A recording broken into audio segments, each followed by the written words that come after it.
की तिकडे जीएसचं इलेक्शन होतं, general सेक्रेटरीचं.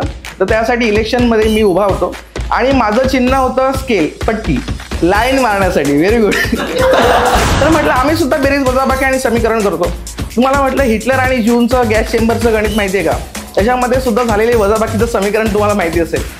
Come on students, come on students, आओ करे भाई वा शुरू.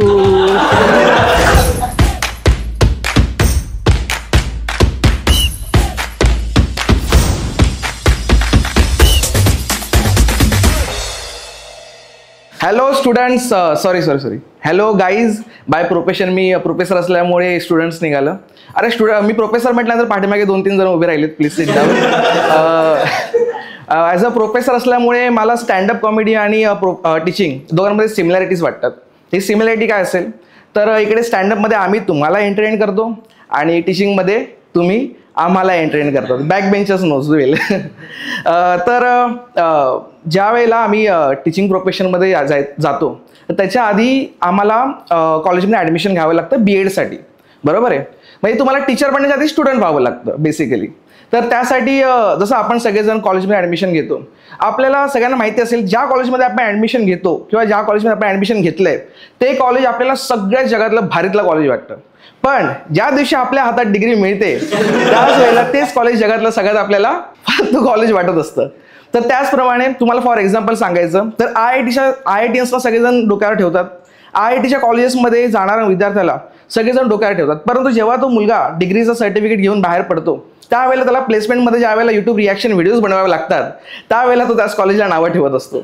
ज्या वेळेला JNU मधून एक्झिट करताना मुलगा त्याला पॉलिटिकल पार्टीचं तिकीट मिळत नाही त्यावेळेला तो त्याच कॉलेजला नावं ठेवत असतो. आणि सेम विथ बिहारच्या स्टुडंटबद्दल काय बोलणार, ते डिग्री सर्टिफिकेट हातात घेऊन कॉलेज शोधत असतात, कॉलेजची बिल्डिंग म्हणून.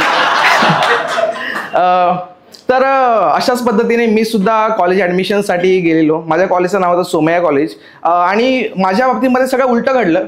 मला कॉलेजमध्ये ॲडमिशन घेताना सुद्धा खूप आनंद झाला आणि कॉलेजमधून एक्झिट घेताना सुद्धा खूप आनंद झाला होता.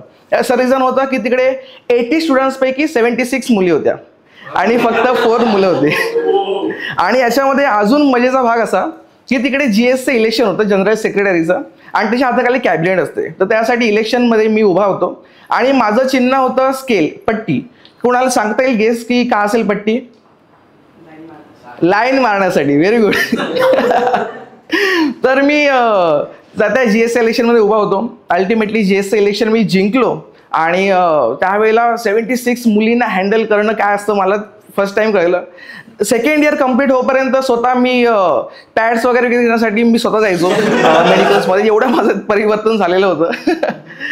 तर मी BEdचं ज्याला शिक्षण घ्यायला गेलो तेव्हा तुम्हाला सांगतो की आम्हाला टीचर बनण्याचं एक ट्रेनिंग असतं.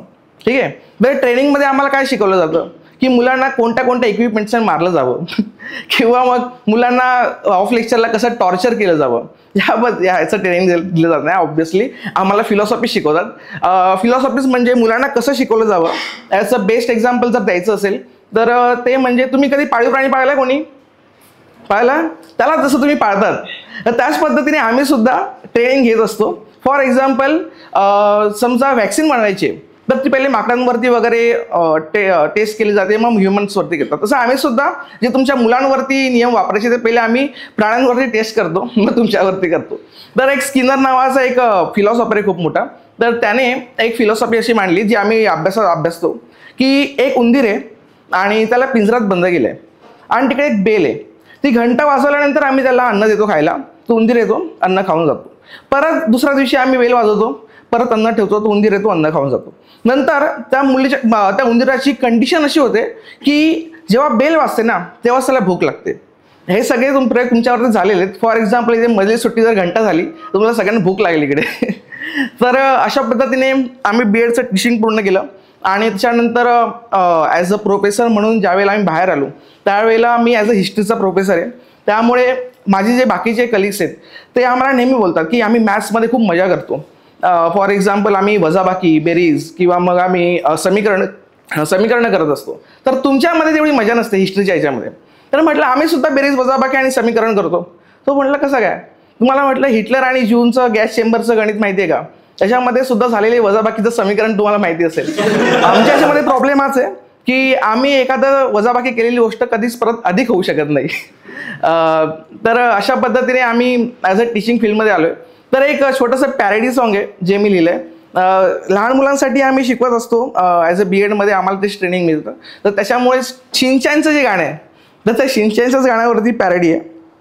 ते असं आहे, स्टूडेंट ये स्टूडेंट वो पागल कर दे क्लास में भी ना आए, देखो करते हैं कैसे परेशान टीचर्स को.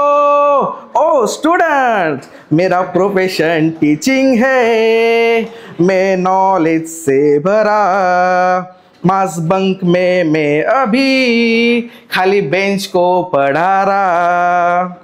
कम ऑन स्टूडेंट्स आओ करे भाईवा शुरू,